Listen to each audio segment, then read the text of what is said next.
Channel सागर भक्तिमाला में आपका स्वागत है। अब मैं कामदा एकादशी की व्रत कथा सुनाने जा रही हूँ। कथा इस प्रकार है। धर्मराज युधिष्ठिर श्री कृष्ण से कहने लगे, हे भगवान, मैं आपको कोटि कोटि नमस्कार करता हूँ। अब आप कृपा करके चैत्र शुक्ल एकादशी का महात्मा कहिए। श्री कृष्ण कहने लगे कि हे धर्मराज, यही प्रश्न एक समय राजा दिलीप ने गुरु वशिष्ठ जी से किया था और जो समाधान उन्होंने किया वो सब मैं तुमसे कहता हूँ। प्राचीन काल में भोगीपुर नामक एक नगर था। वहां पर अनेक ऐश्वर्यों से युक्त पुंडरीक नाम का एक राजा राज्य करता था। भोगीपुर नगर में अनेक अप्सरा, किन्नर तथा गंधर्व वास करते थे। उनमें से एक जगह ललिता और ललित नाम के दो स्त्री पुरुष अत्यंत वैभवशाली घर में निवास करते थे। उन दोनों में अत्यंत स्नेह था, यहाँ तक कि अलग अलग हो जाने पर दोनों व्याकुल हो जाते थे। एक समय पुंडरीक की सभा में अन्य गंधर्वों सहित ललित भी गान कर रहा था। गाते गाते उसको अपनी प्रिय ललिता का ध्यान आ गया और उसका स्वर भंग होने के कारण गाने का स्वरूप बिगड़ गया। ललित के मन के भाव जानकर कारकोट नामक नाग ने पद भंग होने का कारण राजा से कह दिया। तब पुंडरीक ने क्रोध पूर्वक कहा कि तू मेरे सामने गाता हुआ अपनी स्त्री का स्मरण कर रहा है, अतः तू कच्चा मांस और मनुष्यों को खाने वाला राक्षस बनकर अपने ये कर्म का फल भोग। पुंडरीक के श्राप से ललित उसी क्षण महाकाय विशाल राक्षस हो गया। उसका मुख अत्यंत भयंकर, नेत्र सूर्य चंद्रमा की तरह प्रदीप्त तथा मुख से अग्नि निकलने लगी। उसकी नाक पर्वत की कंदरा के समान विशाल हो गई और गर्दन पर्वत के समान लगने लगी।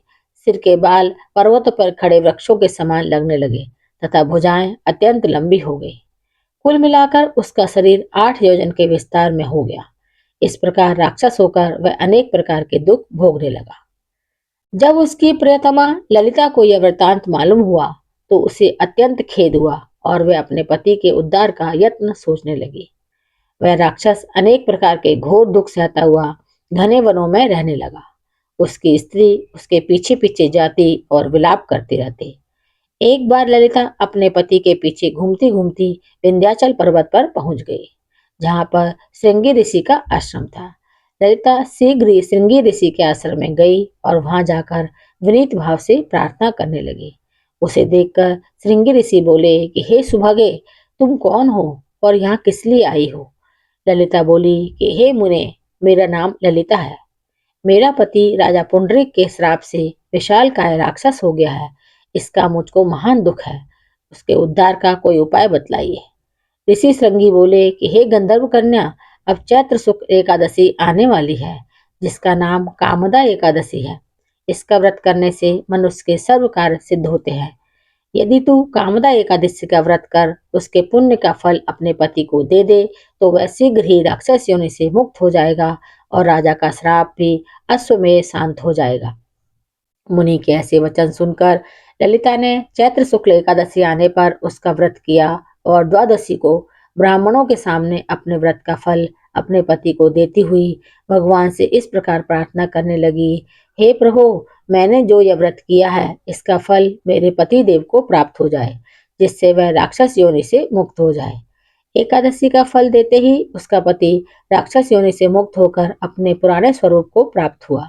फिर अनेक सुंदर वस्त्राभूषणों से युक्त होकर ललिता के साथ विहार करने लगा। उसके पश्चात वे दोनों विमान में बैठकर स्वर्गलोक को चले गए। वशिष्ठ मुनि कहने लगे कि हे राजन, इस व्रत को विधि पूर्वक करने से समस्त पाप नाश हो जाते हैं तथा राक्षस आदि की योनि भी छूट जाती है। संसार में इसके बराबर कोई और दूसरा व्रत नहीं है। इसकी कथा पढ़ने या सुनने से वाजपेय यज्ञ का ही फल प्राप्त होता है। कथा संपन्न हुई। मेरे चैनल को सब्सक्राइब, शेयर और लाइक जरूर करें। धन्यवाद।